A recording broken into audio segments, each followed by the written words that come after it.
Belum terlalu membaiknya perekonomian di Indonesia, termasuk di Sumsel, mengingat harga komoditi andalan seperti karet dan sawit masih rendah, sepertinya tidak menjadi penghalang sebagian warga untuk melakukan perjalanan ke luar negeri.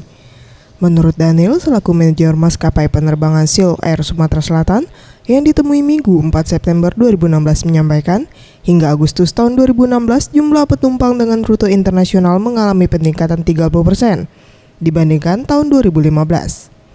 Terbukti pada acara pameran yang dilaksanakan selama 2 hari, maskapai penerbangan ini berhasil menjual 600 tiket rute internasional.